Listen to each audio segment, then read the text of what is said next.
Hey, welcome to Main Pod Girl, a podcast made by Popheads for Popheads. Every episode, we'll be diving into all kinds of pop culture topics with some of our favorite artists and music commentators. I'm your host, AJ Marks.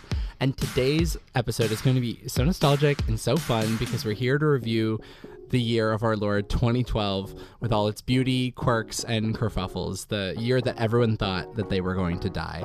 Joining me today is a writer and producer who hosts the insanely popular Bravo recap podcast, Watch What Crappens, which just won the iHeartRadio Podcast Award for Best Pop Culture Podcast. Oh my God.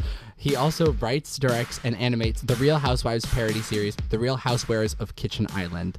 It's Ben Mandelker. Hi, how's it going? Welcome to the show. Thanks for having me. This is so funny because it's like I listen to so many podcasts and I don't Google what people look like. So it's like it's funny putting like a face to a voice. It's like when you see an actors panel of like The Simpsons and you're like, oh my God, that's what their faces really look like. I think the only like voice actors that like I'm very familiar with what they look like are Seth MacFarlane and Kirsten Shaw. Right, of course. Those two, I'm like, yep, of course. I know that they're behind the booth. But yeah, so you just wrapped up your first international tour with Watch What Crappens, right? Yes. Well, it's our first European tour technically because we have gone to Canada. Yeah, we were in London and we went to Dublin and we went to Birmingham, England. And it was so fun. I always wondered what would Bravo fans be like, you know, abroad. And they're just like us. They're like celebrities. They're just like us. There are always these weird loops, like they have no idea what you're talking about and it's completely foreign to them, literally. Or they're like, yeah, it's the exact same. So it's good to know that Bravo like transcends that. Yeah, it was a unifying moment where you say, you know, this is a small world after all. The people out there were so awesome. The great audiences. They gave us little gifts and stuff like that. Got a lot of Swiss chocolate. People brought Swiss chocolate, which I deeply appreciated. And I have like my last bar, which is probably going to be eaten today. And I'm like so sad about it. Did anyone bring board games? Actually, I don't think anyone did bring me a board game, but that's okay. I definitely went to some board game shops because, you know, I'm obsessed with board games. Are you really? I just had a board game night last night. I'm having one tonight. Wait, really? Oh my God, I love that. Are you LA based? Are we going to become board game friends? I'm in Boston, but I'll be coming to LA hopefully this year, so we'll have to go play board games. Well, we have so much to get into in this episode. We're covering all of 2012, just all TV. We have music. I'm going to let you pick which category we start off with first. Let's start with music. Okay, let's start with music. It's our jam. It's our bag. Yeah, it's our jam. And like, there was a very specific reason why I selected 2012 to be like the year that we talk about. Am I allowed to say that I selected it? Is it like too much of a peek behind the curtain? No, it's fine. Because you guys are like, what year do you want to do? And I was like, what was the year that Call Me Maybe came out? Because that's the year that I want to do. Yes. And it was 2012. It was 2012. Apocalyptic year. Yeah. I was only hoping that you wouldn't pick 2013 because I feel like we just did like a Miley episode and like before that we did like a Katie episode. I feel like we've covered 2013 ad nauseum. 2012, you would think just being 1 year off would be a lot of the same. It really wasn't. It was completely different. Yeah. So much chaos. Selena Gomez was still with the scene. You know what I mean? Like things were crazy. Yes. We had the breakouts of Lana Del Rey, One Direction, Jack Antonoff. Those have all like permeated pop culture. But then also Carly Rae Jepsen, as you mentioned, Call Me Maybe. Yeah, you know, I'm a huge Carly Rae Jepsen fan. As you should be. There are many, many people who think that Carly came and left with Call Me Maybe, but what they don't realize is that she's released several albums since then. Yeah. And they're all excellent. And they're great pop albums. And I'm on like a one-man mission to spread the word about Carly Rae Jepsen. Yeah. Popheads was started in 2015 on the day that Emotion was released. And it was started to have a pop-friendly conversation about emotion. Such an amazing album. I can't even believe that that album is coming up on 10 years old, like next year. Like that is wild to me. Are we going to get a C-side? I know. Well, that's her thing is that she releases an album and then she releases the B-sides. Yeah. So, I mean, maybe we'll have like the lost tracks. There'll probably be like a deluxe version, like a 10-year anniversary and then like an anniversary of the B-sides and all that stuff. And then extra bonus tracks. Yeah, we can only hope. I was going to say with Call Me Maybe, you're right. People do kind of see her as like a one-hit wonder, but she's a two-hit wonder because there was also the Owl City collab, Good Time, which same year in 2012 spent 7 weeks in the top 10. So that's something to scoff at. Yeah, that's true. I just feel like that song people think of more of as Owl City, and it's like a featuring, Carly Rae Jepsen. Oh, here are these guys who are trying to really show how sincere they are by singing about fireflies. It's only one guy. It's one guy? Owl City is right? one Owl guy? City is just Adam Young. It's like his own electronic project. Yeah, right? Kind of wild. Okay, well, that blows my mind. It's like you literally named yourself after like a place where so many people live. It gets called a city, and it's only one person. It's all the fireflies that live there. Yeah. They make up the rest of the city. They really do. And Carly Rae Jepsen. Yeah. I don't know. Owl City, it was a weird song for Owl City specifically to sing. And with Carly Rae Jepsen, also wild. But both of them are known as one-hit wonders, and yet that song exists and was popular. So I always think that's a weird kind of, and we'll get to him later. It's like with Psy, there's like Gentleman. So it's like Psy is also not like a one-hit wonder because Gentleman was also a little bit of a hit. Oh, yeah, you're right. And by the way, technically, I mean, Carly Rae Jepsen, she did later appear on Grease Live on Fox. And then with Kiki and Vanessa. And she did do the opening theme song for the new DuckTales. So that's a hit. That's a hit. That counts. That's a bop. When I was going through this year, just like everything in this year, whether it was TV, whether it was music, whether it was whatever, Katy Perry popped up everywhere. Like even with the Call Me Maybe thing, like there was that big lip sync video with Justin Bieber, Selena Gomez, Ashley Tisdale for some reason, and Big Time Rush. Yes, that video broke the internet. Yeah, and then Katy Perry also made another one lip syncing to it. Like she kind of had her finger on the pulse this year. Like this was her year, This was her year. Wasn't this also the year where she was trying to squeeze out a few more number ones to get that record because they like re-released the album and I never understood why they never released Peacock as a single because I feel like that could have got in 2012. I think that could have gone to the top of the charts. Hot take. I actually feel like a Peacock could have gone to the top of the charts 10 years later. More so than in the moment. Like I feel like that's like a TikTok thing that could have happened. Yeah. But yeah, no, Hummingbird Heartbeat was right there in my opinion. Like I don't think people were ready for that one. No. It's hard to be. Yeah, she had those 5 number 1 hits, and then she had the one that got away, which didn't go number 1, but the one that got away is like bigger than some of her number 1 hits. So it's like that's 6 major hits from that album. And then she re-released it with Part of Me, Wide Awake, and then one song that everyone forgets called Dressin' Up. And and then she had that big theatrical release, right? She had that movie called Part of Me where she got divorced. Right. Bonnie McKee, who wrote a lot of the songs on that album. I remember her single, American Girl. American Girl. That has an album now, by the way. She just released the album for that this year. Good for Bonnie. Yes, we love Bonnie. But she told me that Part of Me was written as the first song that she wrote with Katy. So that means it came like very, very early stages in the album, wasn't originally about Russell Brand, was just kind of, I think, later reworked to include like the Diamond Ring line. But people won't consider it a number 1 as part of that album. Like I think Billboard didn't count that as part of the 5 number 1 singles. They didn't count it as a 6th. And I take beef with that because I feel like that was always part of the album. Then Wide Awake was also number 2. I feel like people still do not give that album credit. People just don't really love it when Katy Perry excels. I think they feel like she's like the product of a machine of some sort. And I think that album really deserves respect. I always say it is so hard to get a number 1 song in pop, and to get 5 of them really means something. Like that is not insignificant. I think that's like a big deal. Especially back then when nothing debuted at number 1, except for Part of Me. Part of Me debuted at number 1. But like very few things actually debuted at the top of the charts because you kind of just have to wait for radio to like slowly bring it up there. You're right. Now it's like radio is so weak on the charts and streaming is so strong that like things always debut at number 1 and then fall off. Like, but back then it like meant a whole lot. So the fact that she even has, I think what's more impressive is 8 top 3 hits from that album. Like that to me is just, I'm like, no one will ever do that. That was huge. It was an amazing album. I mean, I don't own it, but it was an amazing album. Actually, my favorite album from that year, from 2012, is Warrior by Kesha.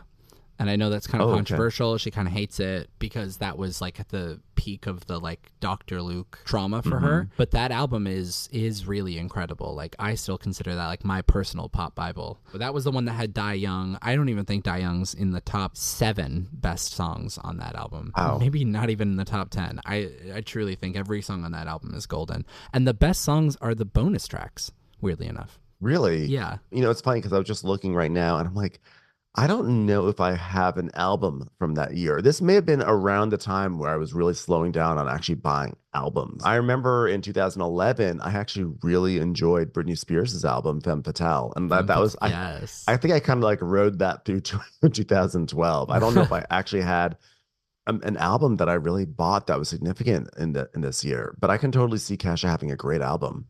Yeah, no, Kesha, that was kind of perceived as a flop. I think it didn't go number 1, which I mean, it doesn't really matter in the grand scheme of things, but I think it was kind of perceived as like everyone was waning off the Kesha train and whatever, but that was at the peak for me. I think it's my most streamed album of all time, but truly, I don't think there are any other really notable albums, at least for me. Like, nothing really hit for me, and when we were talking about this before the show started, before we started recording, you were like, this is a great year for music, and I was like, it is and it isn't. Like single wise, like hit wise, there were so many amazing hits, like Starships, Domino, Wide Awake, Give Me All Your Lovin'. Thank you for mentioning Domino. That was yes. I was like, the one thing I'm gonna say on this podcast is that like Domino, I think, is such a pure, wonderful pop song that I really think was actually totally underappreciated, at least by radio. Like it's so good, has like the perfect like arc and sound to it, and I just feel like it should have been played as much as any of the other big pop songs, and it just really wasn't. I think it's because Jessie J, they never were able to make Jessie J work. And also the I just remember the music video, this big, exciting, fun, beautiful pop song, and it was just like her dancing in front of like wallpaper. I was going to say, isn't it like really lackluster? Like it's just like a purple screen and then she's something like that. You know what I mean? It was just so bad. And I was like, oh, this song deserves so much better. Totally. It didn't get the budget it deserved. The layering of that song is just incredible because if you think about it, the entire time it's like dun dun dun dun dun dun dun dun, and like that is just something played on guitar. Then after 8 counts, they introduce the bass, and then they introduce a harmony to that, and then they introduce another harmony, and then they introduce that lead line but on a synth, and then they introduce that lead line but on a synth, but it's kind of in the back and you can't hear about it. So that song is incredible, like just a masterclass in being able to take a loop, make it work for the entire song and make it build, and you can add layers and take them away. It feels like the perfect pop song. Like I will listen to it and I'll be like, it just hits every beat, like not making a pun about that. It's just like every beat, like the music, the melodies, the harmonies.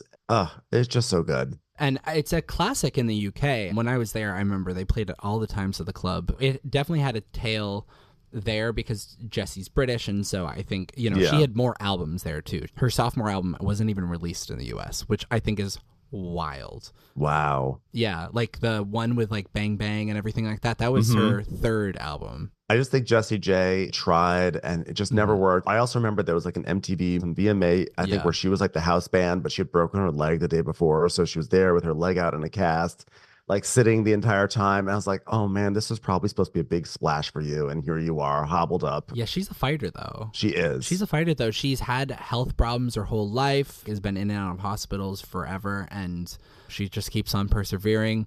When the UK and the US got sick of her, she went over to China and just became the Kelly Clarkson of China. I did not know that. Oh yeah, no, she was on a singing show in China and then she won. Wow. Yeah. Wow. But I was gonna say, it's amazing how many of these songs also are still with us. Yeah. That still feel relevant. Like I had no idea that We Found Love by Rihanna was charting around this time. Yeah. That song is already like 12 years old. Is shocking to me because it's still played on the radio all the time. It still comes on in clubs. Mm-hmm. Yeah, I think that was released in 2011, but that was like still big throughout 2012. And I think it won Video of the Year at the 2012 VMAs. That was such a thing. And then Carmen. Oh my God, Carmen. I forgot about Carmen. Carmen. We love Carmen. I love Carmen. That moment, like Crash Your Party, all that kind of stuff. Carmen came from YouTube, right? Yes. Yeah, they were doing rap covers and singing covers on YouTube. It's like a married couple Or maybe Yeah. they were just engaged at the time or something like that. And then they just like had a whole pop career as well.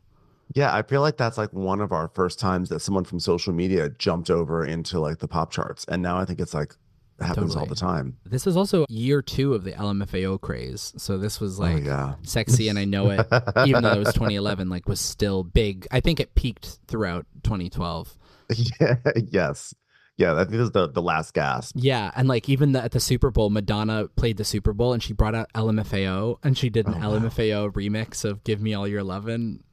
So this is LMFAO performed at the Super Bowl with Madonna. Like that is like a weird thing that everyone forgets, but I won't let people forget it. CeeLo Green was there too. Oh my goodness. It's MIA. I remember MIA being there. I do remember that like Madonna decided like, you know what, let me recruit MIA to have like a guest spot on my song, even though MIA had kind of peaked like 4 years earlier. Yeah, and then MIA made sure you did not forget her at the Super Bowl because she flipped everyone off, and then that was like a whole controversy. And I was like, as a guest, why would you do that? But yeah, Selena Gomez and Justin Bieber are also together at this time. There was that, but I got to keep an eye out for Selena. That was 2012. Wow. Oh my God. That's like it's a whole different time, a whole different world away. Yeah. All these things flooding back to me. And people still won't let you forget about that they dated, you know? But yeah, like I said, Lana, Carly, One Direction, Jack Antonoff all came into like the pop world at that time, but also who came into the pop world from the country world, Taylor Swift. It was like, we will never, ever get back together, right? Yeah, no, I think she also had I Knew You Were Trouble. Which one was the one with the goat meme? That was Trouble. Okay. Trouble. Oh, wait, hold on. I just unlocked the fact that every album this year included some form of dubstep, including Taylor Swift, which is just wild. But like Nicki Minaj and that Kesha album I told you about earlier, like those also, it was dub pop. It was like it's pop music, but we're going to have some really wild, like dubby kind of synths. 2012, my introduction to dubstep was like all the pop girls trying to get their hands on little it. accents here and there. Yes, that's so true. Even like Lana Del Rey, I think at one point with the Summertime Sadness remix, was that dubstep? I can't remember. I don't remember if that had dubstep in it, but I'm just going to say yes, it probably did, because everything had elements of dubstep in it. It did, yeah. Everything was about the drop. It was like the build up, and then everyone goes crazy. And that like peaked the year after in 2013 with the Harlem Shake, with everyone doing that like dance craze. But but the dance craze of 2012 was definitely Gangnam Style for sure, which we somehow haven't really talked about yet. I know, and that was such a big thing. I mean, I feel like that was such a breakthrough moment, it seemed like, for K-pop in the United States, right? Like, or it was going to be, yeah. It was going, we didn't realize it, but it was also weird because it was such a silly song. It was like clearly a novelty song, but it really, like, it stayed around for a long time. Yeah. It's one of those novelty songs that you remember forever, like the Macarena, as opposed to like a novelty song that you kind of forget about. I'm trying to think of a novelty song that you would forget about, but clearly it's doing its job because I can't remember. How about like No Tango Dinero? Do you remember that song? No. That was a novelty song. It was like a pop song from like 97. It's like, I got no tango dinero, caballero. Or how about the Ketchup song? Ketchup song, yep. Which is a great song, by the way. I listen to that all the time still. Me too. That was my shit on Just Dance. But going back to Gangnam Style, that took over the world, and it was only number 2 in the States because Billboard wasn't counting YouTube streams yet, which also feels like forever ago. Like YouTube, if you played a song on YouTube, that didn't count towards the charts. Wow. Right? That is wild that song only made it to number 2. I felt like it was inescapable. It was everywhere. Yeah, it was Thrift Shop the next year, which was the reason. Well, technically Thrift Shop came at the end of 2012 because I remember hearing at the end of 2012, but like I think January of 2013 was like when it first started going viral and stuff. And I think that Thrift Shop was the thing where like Billboard was like, oh, we fucked up with Psy, we fucked up with Rebecca Black. Her song was like number 87 or something like that. Like, no, it wasn't. That was a number 1 song, or at least top 10. And so I think with Macklemore, they were like, we'll get it right this time. And that song went number 1 because it counted YouTube. like Macklemore will be the one that will take us the new era. I remember President Barack Obama was like, Gangnam Style is an example of how people around the world are being swept up in the Korean culture. And I was like, okay. And he had like a private performance at the White House of Gangnam Style, which I'm like, who wants I mean, it's an amazing song and video and whatnot, but who wants a private performance of that? Like, that was a little wild. Yeah, that's especially because again, it's such a goofy song. It just feels weird to have that moment. Politicians have like a storied past with having strange cross paths with pop culture and music. Like just strange performances happen at the White House all the time that you would never think happen until someone unearths a photo and puts it on Twitter. Exactly. Gangnam Style also had flash mobs around the world that had over 15,000 participants. Two of them had over 20,000 participants. And I'm like, that doesn't make any sense. 20,000 people getting together to do the Gangnam Style dance. Was this also around like kind of the rise of flash mobs in general? Yeah. Oh, yes. This was very much like flash mob proposal vibes. Yeah. I don't know when flash mobs really started to hit the mainstream, but I feel like it was around this time where it was like everyone wanted to do flash mobs. Friend of the pod, Betty Who, got popular off of someone having her like debut single in the background of their flash mob, their like gay proposal flash mob. Was that like at Home Depot or something? Yes. And I remember that being the moment where I was like, okay, flash mobs have kind of hit their peak, that like artists' whole careers are being built off of flash mobs. Yeah. So if that peaked in 2014, I imagine that 2011, 2012, that was when it was like first becoming a thing. Like we said, Harlem Shake the next year, I feel like that had a lot of flash mobs. So yeah, I would say this is the year of the flash mob. I definitely participated in a flash mob proposal, I think in 2013. Wow. So yeah. Wow. I did not expect that from you. I love that. I'm jealous. It's not my chosen art form. But I love that you can say that you've done that. But I can say that I've done it. You support the ones you love. And so when you're called upon to be part of a flash mob engagement, you just bite the bullet and you do it. And then you shit talk it on a podcast 12 years later. Well, it was, look, it's one of the most memorable proposals I've been part of. I guess that's really the only proposal I've been part of now that I think about it. But it was fun. You know what? They were very happy, and that's all that mattered. I was just only upset because it took place in Venice Beach, and I had to drive from Hollywood to Venice Beach at like 8 a.m.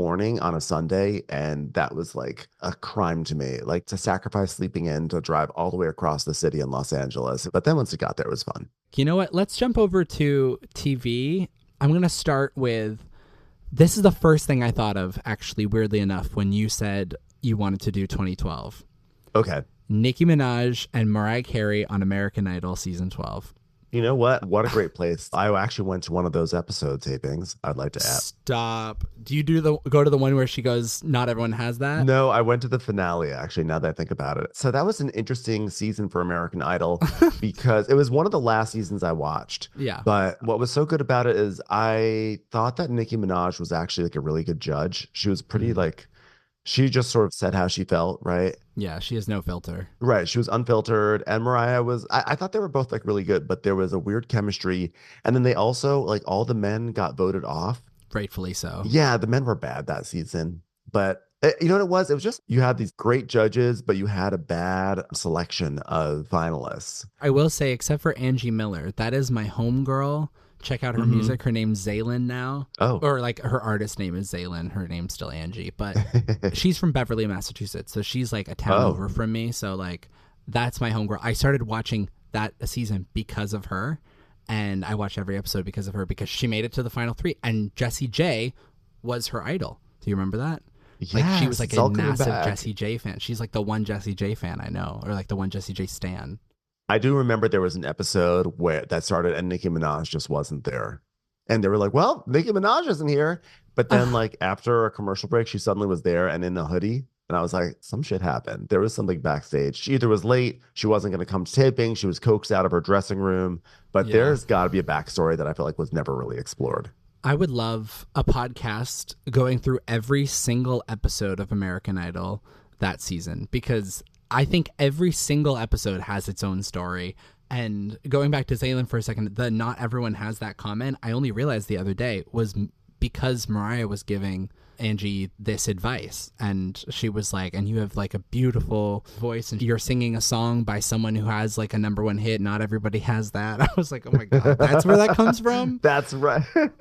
Just sneaking in shade into her critique. But yeah, they were both really, really good judges. Yeah, but they hated each other. Also, this was the year that Demi and Brittany joined X Factor for season 2. Wow. Isn't that crazy? Those were the same year. That is wild. I didn't really watch much of X Factor. I found that I really didn't have the capacity to take on more than one show. And X Factor was on Fox too, right? Yeah, it must have been. Yeah, it was. Because I feel like X Factor kind of destroyed peak American Idol. I mean, I could go on about why American Idol like ultimately fell off of its throne. I have a lot of theories. Some of them begin with allowing them to play guitars on stage. Yeah. But X Factor was, I think that was so short-sighted of Simon Cowell. He was trying to make it all happen, and he kind of killed his golden goose. It was too much for the audience. We either have American Idol or we have X Factor, but we can't have them both on at the same time. Well, The Voice started in 2011, I think. And then there was The Voice. And I think if this is season 2 of X Factor US must have started also in 2011. American Idol was losing its judges. Like Simon and Paula didn't want to be there anymore, so they only had Randy and Keith Urban left. Wild. Keith Urban was never my favorite on that show. Yeah, everything was going downhill. By the way, I personally always liked Cara DioGuardi.